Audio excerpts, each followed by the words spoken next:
అందరికీ నమస్కారం అండి. ఈరోజు కరెంట్ అఫైర్ 9/4/2026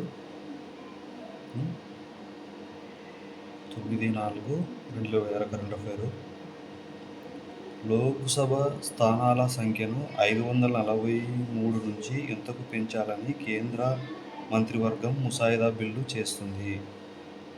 లోక్సభ స్థానాల సంఖ్యను 543 నుంచి ఎంతకు పెంచాలని కేంద్ర మంత్రివర్గం ముసాయిదా బిల్లు చేస్తుంది. అంటే 816 స్థానాలకు.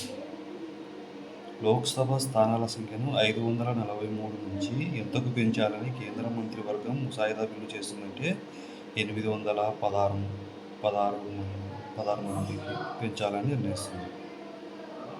వీటిలో 273 స్థానాలను మహిళలకు కేటాయించడానికి వీలుగా మహిళా రిజర్వేషన్ చట్టంలో మార్పులు చేస్తుందన్నమాట. వీటిలో 273 అంటే 816లోన 273 స్థానాలను మహిళలకు కేటాయించడానికి వీలుగా మహిళా రిజర్వేషన్ చట్టంలో మార్పులు చేస్తుందన్నమాట మన ఇండియా గవర్నమెంట్. ఆధునిక సాంకేతికత యుద్ధాలలో కీలక పాత్ర పోషించే ఏ ఆత్మాహుతి డ్రోన్లు భారత ఆర్మీలో చేరాయి? ఏం చేరాయంటే కాముకాజీ. ఆధునిక సాంకేతిక యుద్ధాలలో కీలక పాత్ర పోషించే ఏ ఆత్మాహుతి డ్రోన్లు భారత ఆర్మీలో చేరాయంటే కాముకాజీ.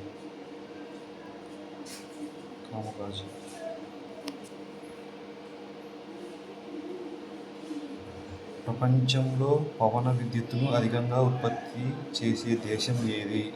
ప్రపంచంలో పవన విద్యుత్తును అధికంగా ఉత్పత్తి చేసే దేశం ఏది అంటే ఫస్ట్ చైనా దేశం, second USA, third Germany, fourth Bharat అనమాట.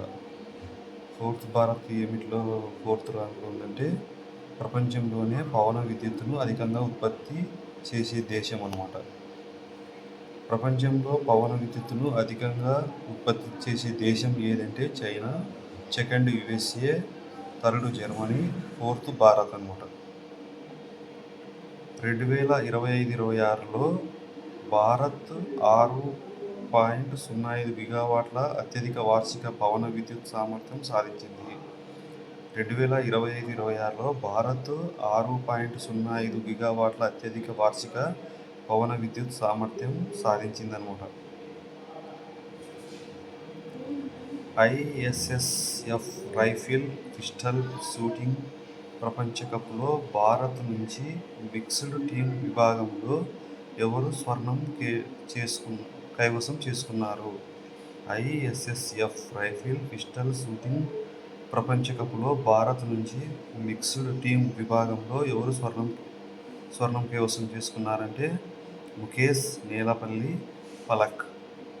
ISSF రైఫిల్ పిస్టల్ షూటింగ్ ప్రపంచ కప్లో భారత్ నుంచి మిక్స్డ్ టీమ్ విభాగంలో ఎవరు స్వర్ణం కైవసం చేసుకున్నారంటే Mukesh Nelapalli and Falak. ISSF full means ఏమంటే international shooting sport federation. ISSF full form ఏమంటే international shooting sport federation. Okay, thank you ఉండాలండి. ఈ వీడియో నచ్చితే లైక్ చేయండి, సబ్స్క్రైబ్ చేయండి, అందరికీ షేర్ చేయండి.